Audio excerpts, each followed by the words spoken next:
Maybe something like polycystic WTF.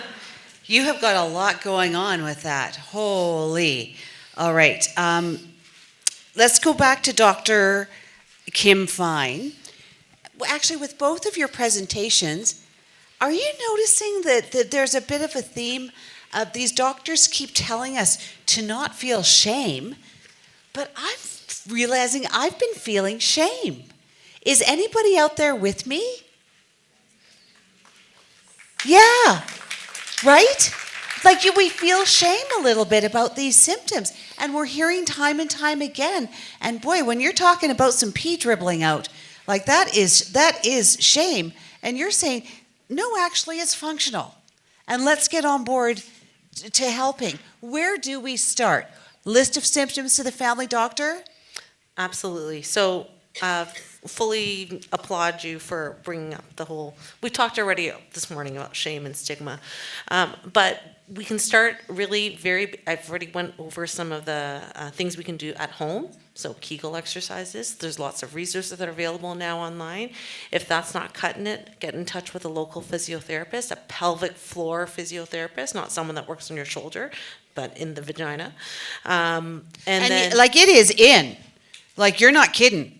Like they're doing an internal. oh yeah. Oh So yeah. let Oh, me- don't get surprised like I did. Yeah. So I kind of skimmed over that one slide. So biofeedback.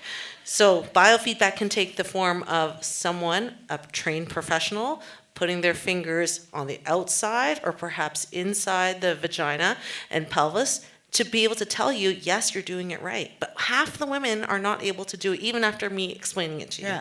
And a quarter of the women are actually doing the opposite. They're doing the wrong type, and that can damage the pelvic floor. It's very important to make sure that you're assessed if you don't feel like you're getting anywhere. Yeah. Okay.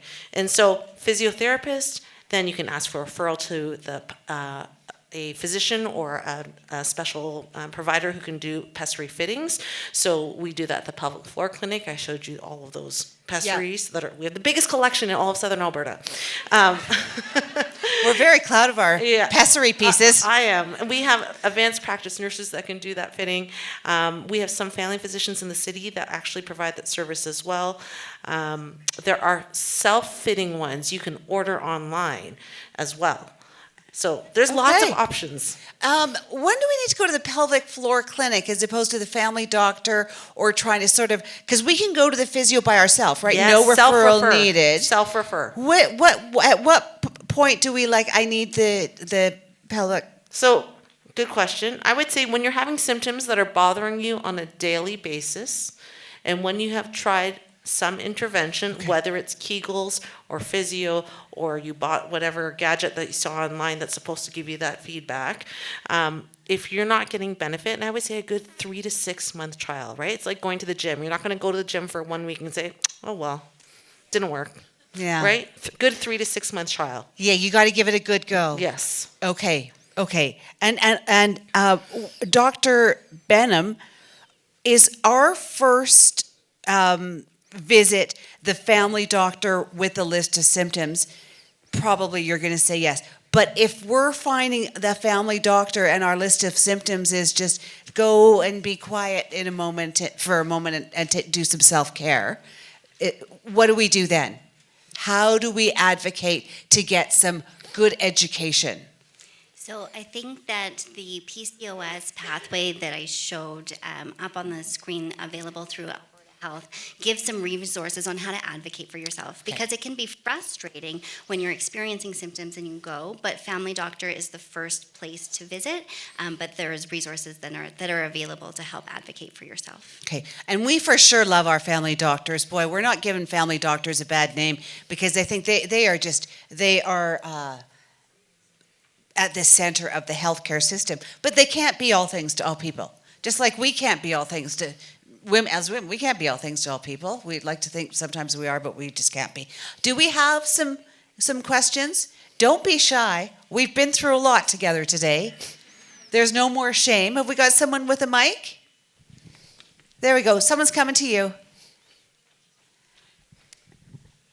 Hello. Thank you very much for all this. It's great information. I personally have PCOS, and I think anyone in here who has PCOS understands how incredibly frustrating it could be. And you often get, just because it's, I mean, for a woman, weight gain, facial hair, and acne, I mean, they think it's just, oh, that's vanity. It's just possibly vanity. And it's infuriating.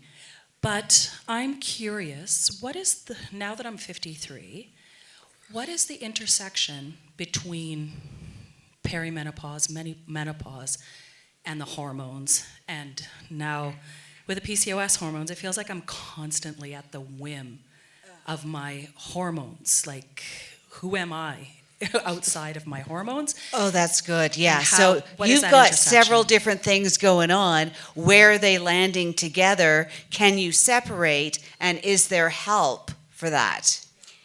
That's a great question. We do see that over time with menopause that we are seeing a change in the hormones related to PCOS. So often in the reproductive years before we enter into menopause, we see high levels of male level hormones or androgens, which improve in menopause. However, women without PCOS can sometimes see a change in these hormones as well. So they come closer together between people with and without PCOS. I think you got a bum mic there. Yeah, you're struggling. Here, you take that, and we'll. This one is.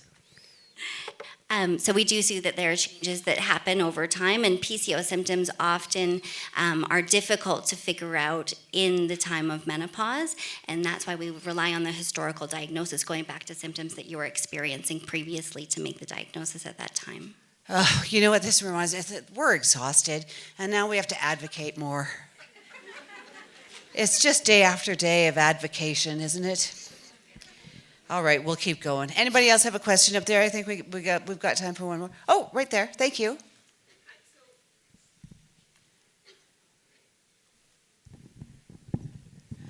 Dr. Benham, I just wanted to clarify when you made a point that you need 8 years of menstruation after the start of menarche to diagnose PCOS. Is that correct?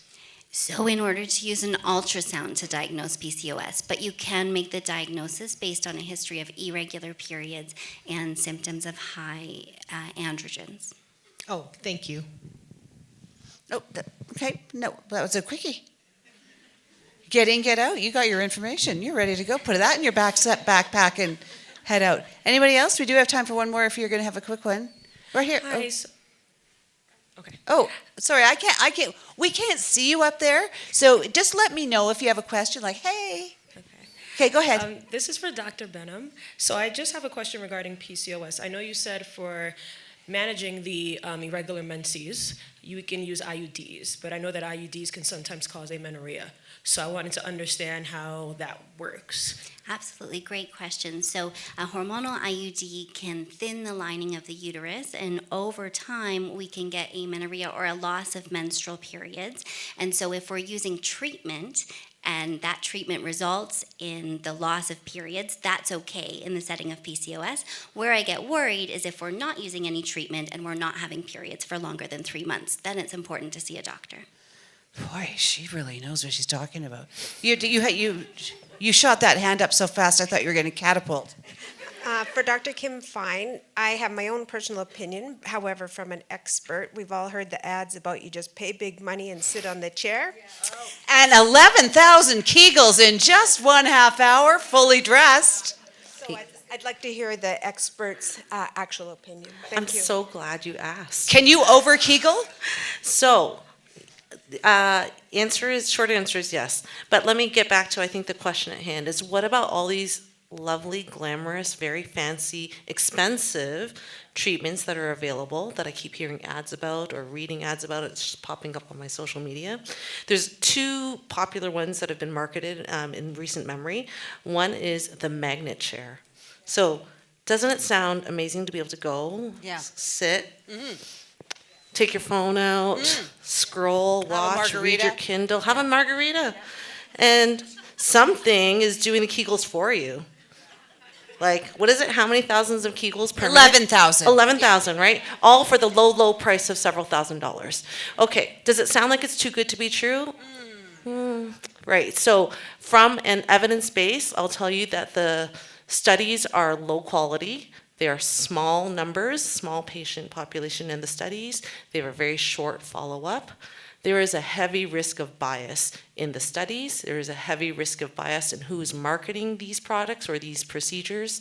And even though it's approved by Health Canada, so the bar for being approved by Health Canada is that it can't be harmful. So there are safety concerns raised about increasing pain, but it is still overall deemed safe, which is why it's approved. It doesn't mean it's approved to be effective. So this is the evidence base, and I'm going to say expert consensus is that it is no better than pelvic floor physical therapy or Kegel exercises.